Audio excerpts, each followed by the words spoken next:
حدیث نمبر 116۔ اب یہ خواتین کے پوشیدہ مسائل ہیں جن سے ہماری مائیں بہنیں بھی بہت ناواقف ہیں، اور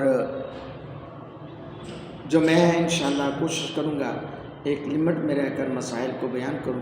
اگر کسی کو مزید معلومات کی ضرورت ہو تو وہ رابطہ کر سکتے ہیں، انشاءاللہ میں احادیث کی روح سے ان کی رہنمائی ضرور کرنے کی کوشش کروں گا۔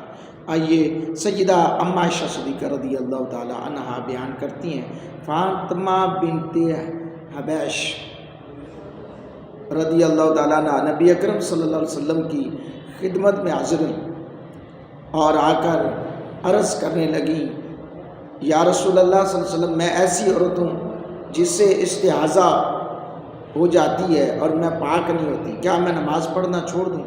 نبی اکرم صلی اللہ علیہ وسلم نے فرمایا، نہیں، یہ کسی دوسری رات کا خون ہے، یہ حیض نہیں ہے۔ جب حیض آ جائے تو تم نماز پڑھنا ترک کر دو، جب وہ ختم ہو جائے تو تم خون کو دھو کر نماز پڑھنا شروع کر دو۔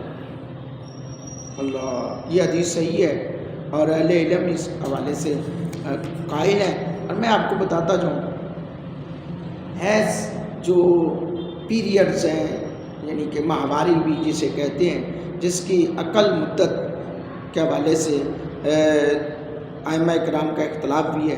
امام مالک کا موقف ہے کہ قلت کی کوئی عدد متعین نہیں ہے، ایک بار بھی آ کر ختم ہو جانے والا خون حیض ہو سکتا ہے۔ امام شافعی کا نقطہ نظر اقل مدت ایک رات دن ہے، اس سے کم مدت میں آ کر رک جانے والا خون استحاضہ ہے۔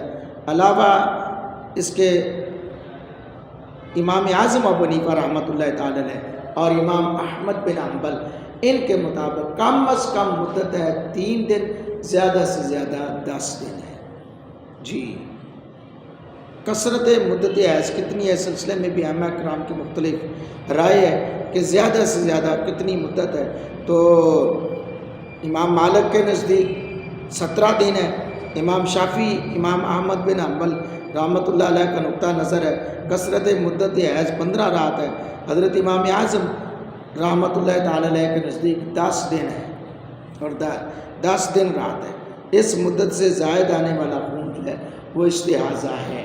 یعنی یہ آپ کے سامنے میں نے رکھ دی کہ جو ماہانہ پیریڈز ہوتے ہیں ان کی کم از کم مدت 3 دن ہے، زیادہ سے زیادہ 10 دن ہے۔ اگرچہ 10 دن سے زائد جو حدیث ہے اس کا حکم یہی ہے، 10 دن سے زائد ہے تو پھر وہ نماز روزہ 10ویں دن کے بعد وہ پڑھنے کی قائل ہوگی، کیونکہ وہ پیریڈز کا خون نہیں ہے، وہ حیض کا خون نہیں ہے، وہ استحاضہ قرار دیا جائے گا۔ اور نفاس کے حوالے سے،